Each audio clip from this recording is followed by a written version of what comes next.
আমার নবী একদিন মদিনার রাস্তা দিয়ে আসছিলেন, অনেকগুলা সারিবদ্ধভাবে লাশ কবরস্থানের মধ্যে রাখা হয়েছে। আমার নবী প্রত্যেকটা কবর দেখছেন আর মুস্কি মুস্কি হাসতেছেন। সুবহানাল্লাহ। এভাবে হাসতে হাসতে ওই কাতারের শেষের কবরে যখন আমার নবী গেলেন, হঠাৎ আমার নবীর চেহারা মলিন হয়ে গেছে, নবী বিচলিত হয়ে গেলেন, আমার নবী পেরেশান হয়ে গেলেন, আমার নবীর ভেতরে অস্থিরতা কাজ করছে। আমার নবীকে সাহাবী ইকরাম দেখে বলছি, ইয়া রাসূলুল্লাহ এমনটা কেন করছেন? বলে, যাও এখনই দৌড় দিয়ে যাও মদিনায়, এই গোরস্থানে যাদেরকে দাফন করা হয়েছে তাদের আত্মীয় স্বজনকে তাড়াতাড়ি গোরস্থানে আমি নবী ডেকেছে বলো, তাড়াতাড়ি আসতে বলো। সাহাবী দৌড় দিলেন, ঘোষণা দিলেন, সবাই আসলেন। আমার নবী বলে, ও আমার আল্লাহর বান্দা বান্দিনীরা, এই কবরের যারা পরিবার পরিজন আছো, কে কার আত্মীয়, তোমরা সেই কবরের পাশে দাঁড়িয়ে যাও। সবাই যার যার আত্মীয় কবরের পাশে দাঁড়িয়ে গেছে, ওই কবরের পাশে কেউ দাঁড়ায় নাই। আমার নবী বলে, সাহাবী তুমি কি বলো নাই? বলে, ইয়া রাসূলুল্লাহ বলেছি। বলে, আবার যাও, তাড়াতাড়ি ডেকে নিয়ে আসো এই কবরের আত্মীয় স্বজন কে আছে তাকে ডেকে আনো। সাহাবী দৌড় দিচ্ছে, দেখে একজন বৃদ্ধ মহিলা লাঠির উপর ভর দিয়ে দিয়ে এসেছে। জিজ্ঞাসা করা হয়েছে, আপনি? বলে, আমি হচ্ছি ওই লাশটা যেই কবরটা দেখা যাচ্ছে, ওই কবরে যে আছে সে আমার সন্তান। আমার নবী বলে, মা তাড়াতাড়ি এদিকে আসেন, দাঁড়ান আপনি কবরের পাশে।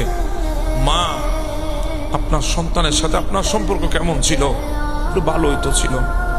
মা, আমার কেন জানি মনে হয় আপনি আপনার সন্তানের উপর অসন্তুষ্ট।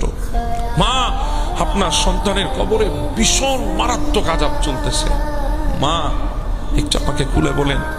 এই মহিলা যখন সন্তানের কবরে আযাব চলছে কথাটা শুনেছে, মহিলাটা বলতেছেন, আলহামদুলিল্লাহ। আমার নবী বিচলিত হয়ে গেছেন, হতভম্ব হয়ে গেছেন। সন্তানের কবরে আযাব চলে, মা বলে আলহামদুলিল্লাহ। দুনিয়া উল্টে গেলেও তো সম্ভব না। মা, আপনি আলহামদুলিল্লাহ কেন বলছেন? বলে, আল্লাহ আমার দোয়া কবুল করেছে। বলে, কিসের দোয়া? তখন ওই মহিলা বলে, ইয়া রাসূলুল্লাহ, সময় এমন ছিল, আমার সন্তান যখন দুনিয়ায় এসেছে, আমার স্বামী দুনিয়া থেকে চলে গেছে, আমি দ্বিতীয় বিবাহে বসি নাই। যদি আমার সন্তানের কোনো কষ্ট হয়, আমার জিন্দেগিতে যদি স্বামী আসে, ওই স্বামী যদি আমার সন্তানকে মেনে না আনে, আমার সন্তানের কষ্ট হবে, সেজন্য আমি দ্বিতীয় বিবাহ করি নাই। সন্তানের জন্য যৌবন শেষ করে দিয়েছি, জিন্দেগি শেষ করে দিয়েছি, সন্তানকে বড় করেছি, মানুষ করেছি। এরপরে একজন সম্ভ্রান্ত ফ্যামিলির মেয়ের সাথে আমার সন্তানের বিয়ে দিয়েছি। সেই সন্তান বউ পেয়ে আমাকে এমন ভাবে ভুলে গেছে, আমার সন্তান আমার খবর নিত না, আমার সাথে কথা বলতো না। একদিন আমার ওই পুত্রবধূ কি বলেছে আমি জানি না, আমার সন্তানটা এসে আমার এমন ভাবে মারছে, ইয়া রাসূলুল্লাহ 3 দিন পর্যন্ত বেহুশ ছিলাম বারান্দায়। সন্তান আমার হুঁশ ফিরাই নাই, আমাকে দেখতেও আসে নাই। যখন হুঁশ ফিরলো, তখন আল্লাহকে বলেছি, আল্লাহ, সন্তানকে অনেক কষ্ট করে মানুষ করেছি, ওই সন্তানকে তুমি দুনিয়ায় শাস্তি দিও না, কারণ দুনিয়ায় শাস্তি দিলে আমি মা ওই সন্তানের শাস্তি সহ্য করতে পারবো না। আল্লাহ যা দিবা কবরে দিবা, সেখানে তো আমি দেখবো না। আজকে আপনি বলছেন আমার সন্তানের কবরে আযাব চলছে, তার মানে আল্লাহ আমার দোয়া কবুল করেছে, জন্য আলহামদুলিল্লাহ বলেছি। দেখেন কত মারাত্মক কথা, চিন্তা করেন। আমার নবী বলে, মা আপনি মাফ করে দেন, আপনার সন্তানের কষ্ট হচ্ছে বেশি। বলে, ইয়া রাসূলুল্লাহ, আপনি আমারে বলেন, আমার জিন্দেগিটা বের করে আপনাকে দিয়ে দেব, এরপরও সন্তানকে ক্ষমা করার কথা আমাকে বলবেন না, আমি সেটা রাখতে পারবো না।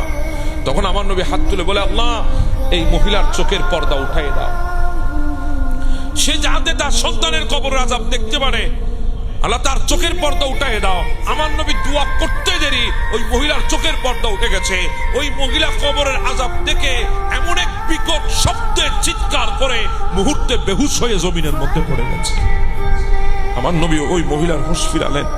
ফিরানোর পরে ওই মহিলা উঠে বলি, ইয়া রাসূলুল্লাহ, আমি আমার সন্তানকে ক্ষমা করে দিয়েছি। এত কঠিন বুঝি কবরের আযাব, এত মারাত্মক বুঝি কবরের আযাব, এত কঠিন শাস্তি বুঝি কবরের আযাব। আমার সন্তানের শরীরটা ক্ষত বিক্ষত হয়ে যাচ্ছে, আমার সন্তানকে এত কঠিন ভাবে শাস্তি দেওয়া হচ্ছে। ইয়া রাসূলুল্লাহ, আমি ক্ষমা করে দিয়েছি। আপনি আল্লাহর দরবারে ফরিয়াদ করেন, আল্লাহ যেন আমার সন্তানকে মাফ করে দেয়। আমার নবী হাত উঠালেন, আমার নবী দোয়া করার সাথে সাথে ওই কবরের আযাব বন্ধ হয়ে গেছে। আল্লাহ ওই কবরের আযাব বন্ধ করে নাজ নিয়ামত দিয়েছেন।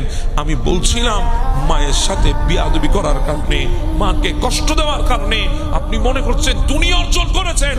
না, মনে রাখবেন, কবরে আপনাকে যেতে হবে, সেদিন কিন্তু রেহাই পাবেন না। দুনিয়াতে রেহাই পেলেও কবরে বই বই করে আপনাকে হিসাব দিতে হবে। কথা বলেন ঠিক না?